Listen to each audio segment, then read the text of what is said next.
नमस्कार दोस्तों, Krishna education and book review channel में आपका स्वागत है। दोस्तों, आज हम भारत के कुछ प्राचीन विश्वविद्यालयों के बारे में बात करेंगे जो कि हमारे देश के गौरव रह चुके हैं। दोस्तों, इस विश्वविद्यालयों की ख्याति ना तो सिर्फ भारत में थी बल्कि सारे संसार भर में इनकी ख्याति थी और पूरे संसार से, देश विदेश से लोग इन विश्वविद्यालयों में पढ़ने के लिए आते थे। तो चलिए दोस्तों शुरू करते हैं। दोस्तों, इस कड़ी में सबसे पहला विश्वविद्यालय तक्षशिला विश्वविद्यालय है जो अभी वर्तमान पाकिस्तान में अवस्थित है। दोस्तों, ये विश्वविद्यालय 5वीं सदी ईसा पूर्व के आसपास में अस्तित्व में थी। मित्रों, ऐसा माना जाता है कि तक्षशिला विश्वविद्यालय संसार का सबसे पहला विश्वविद्यालय था और यहाँ 10,500 से अधिक छात्र पढ़ने के लिए आते थे।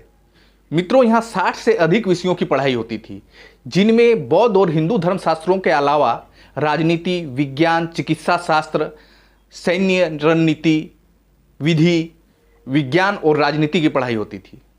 मित्रों, चीनी यात्री फाहियान यहाँ 405 ईस्वी में आया था।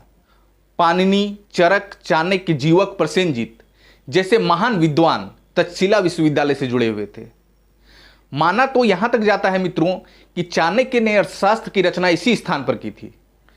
मित्रों, जब 326 ईसा पूर्व में सिकंदर ने भारत पर आक्रमण किया था, उस समय तक्षशिला विश्वविद्यालय सारे संसार का सबसे प्रसिद्ध विश्वविद्यालय ही नहीं था, अपितु चिकित्सा शास्त्र का एकमात्र विश्वविद्यालय था जहां पर चिकित्सा शास्त्र की शिक्षाएं दी जाती थी। मित्रों, कहा जाता है कि यहाँ के छात्र मस्तिष्क और अंतड़ियों तक की सर्जरी करने की कला में निपुण थे। मित्रों, तक्षशिला विश्वविद्यालय की एक खास बात यह थी कि यहाँ पाठ्यक्रम का कोई अवधि निश्चित नहीं होता था और ना ही कोई निश्चित पाठ्यक्रम होता था। यहाँ शिक्षक अपने छात्रों की योग्यता देखकर उनके लिए पाठ्यक्रम निर्धारित करते थे और उनके लिए शिक्षा की अवधि भी निर्धारित करते थे। यहाँ शिक्षा पूरी करने के बाद किसी प्रकार का कोई प्रमाण पत्र नहीं दिया जाता था, लेकिन हाँ, छात्रों को यहाँ पर शिक्षा पूरी करने के बाद कुछ समय तक शोध कार्य जरूर करना पड़ता था जिसमें उन्हें जड़ी बूटियों की खोज या अन्य किसी प्रकार की खोज की जिम्मेदारी दी जाती थी। मित्रों, इस विश्वविद्यालय की स्थिति ऐसे स्थान पर थी जहां से विदेशी आक्रमणकारियों के आने का रास्ता था, मार्ग था और इसी से विदेशी आक्रमणकारी आया करते थे। समय समय पर इस विश्वविद्यालय पर आक्रमणकारियों का हमला होता रहा और 6वीं शताब्दी में आक्रमणकारियों द्वारा इसे पूरी तरह से नष्ट कर दिया गया। मित्रों, अब हम बात करते हैं नालंदा विश्वविद्यालय की। नालंदा विश्वविद्यालय को कौन नहीं जानता।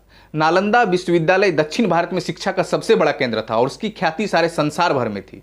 मित्रों, वर्तमान में नालंदा विश्वविद्यालय का जो भग्नावशेष है वो बिहार के राजगीर के समीप नालंदा में अवस्थित है, जिसकी खोज अलेक्जेंडर कनिंघम ने की थी। मित्रों, इस विद्यालय के खंडहर को देखकर, इसके भग्नावशेष को देखकर ही इसके प्राचीन भव्यता का पता लगाया जा सकता है। इसके विहंगम दृश्य को इसके भग्नावशेषों को देखकर समझा जा सकता है।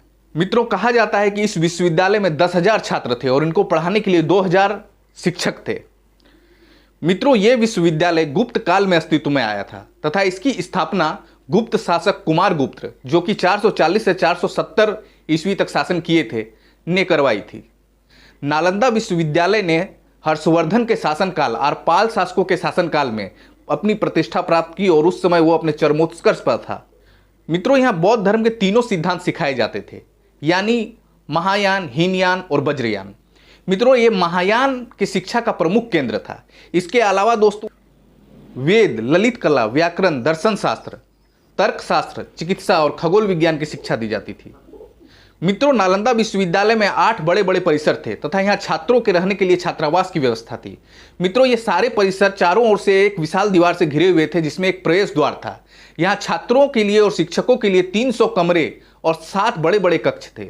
नालंदा विश्वविद्यालय में मध्य एशिया तथा दक्षिण पूर्व एशिया से विद्यार्थी पढ़ने के लिए आते थे। दोस्तों, यहाँ कोरिया, जापान, चीन, तिब्बत, इंडोनेशिया, तुर्की इत्यादि जगहों से छात्र पढ़ने के लिए आया करते थे।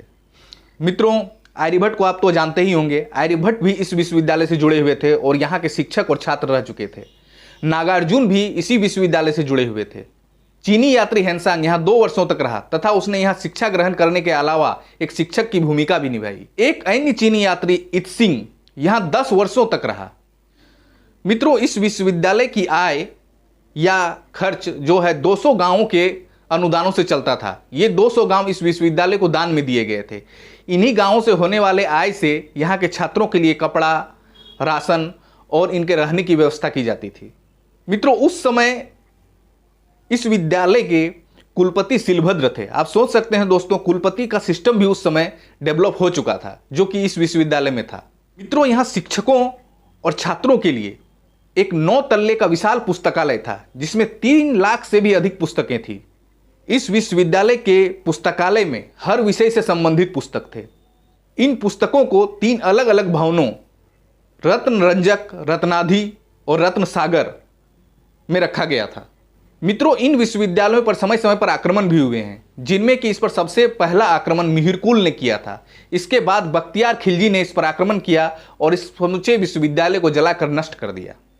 मित्रों, अब हम विक्रमशिला विश्वविद्यालय की बात करते हैं। विक्रमशिला विश्वविद्यालय बिहार के भागलपुर में अवस्थित था। इसकी स्थापना पाल वंश के राजा धर्मपाल ने की थी।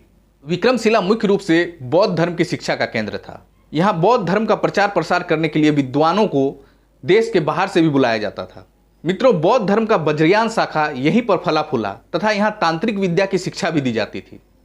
इसके अलावा यहाँ खगोल विज्ञान, चिकित्सा, वेद, धर्म, विधि, तर्कशास्त्र इत्यादि की शिक्षाएं भी दी जाती थी। मित्रों, तक्षशिला, नालंदा और विक्रमशिला विश्वविद्यालय के अलावा भी हमारे देश में और अनेक विश्वविद्यालय थे जो अपने शिक्षण के कार्य के लिए काफ़ी प्रसिद्ध थे। इन विश्वविद्यालयों में कुछ इस प्रकार हैं: बिहार का औदंतीपुर विश्वविद्यालय, बंगाल का जगदल, गुजरात का वल्लभी, कर्नाटक का मान्यखेत, ओडिशा का पुष्पगिरी विहार, पाकिस्तान अधिकृत कश्मीर जो कि वर्तमान में है का शारदा पीठ, आंध्र प्रदेश का नागार्जुन कोंडा। मित्रों, आप सोच सकते हैं यदि इन विश्वविद्यालयों को नष्ट न किया गया होता तो आज इसकी भव्यता क्या होती। आज हम शिक्षा, विज्ञान, ज्ञान, खगोल शास्त्र की दुनिया में कितने आगे होते और ये शिक्षा के एक नए मानक खड़े कर रहे होते और आज हम शिक्षा की दुनिया में काफ़ी आगे होते। लेकिन अफसोस है दोस्तों कि इन विश्वविद्यालयों को नष्ट कर दिया गया और इनके नष्ट कर देने के बाद किसी भी शासक ने इसके पुनरुत्थान का कार्य नहीं किया। मित्रों, यदि इंग्लैंड के ऑक्सफोर्ड यूनिवर्सिटी से हम इसकी तुलना करें तो उसकी स्थापना 1096 ईस्वी में हुई थी और आप देख सकते हैं तक्षशिला विश्वविद्यालय 400 ईसा पूर्व पहले ही अस्तित्व में था। यानी लगभग 1400-1500 साल पहले ऑक्सफोर्ड विश्वविद्यालय से इसका अस्तित्व था। तो समझ सकते हैं आज ऑक्सफोर्ड विश्वविद्यालय इतना आगे है तो तक्षशिला विश्वविद्यालय कितना आगे होता। नालंदा विश्वविद्यालय की बात करें तो ये भी 400-500 साल पहले का विश्वविद्यालय है ऑक्सफोर्ड विश्वविद्यालय से तुलना करें तो। मित्रों, तो आप देख सकते हैं कि यदि ये विश्वविद्यालय अस्तित्व में होते तो आज हमारे देश के लिए कितने बड़े गौरव की बात होती। दोस्तों, आज के वीडियो में इतना ही। यदि आपको हमारा वीडियो अच्छा लगा हो तो हमारे चैनल को सब्सक्राइब करें, वीडियो को लाइक करें, शेयर करें। जय हिंद, जय भारत।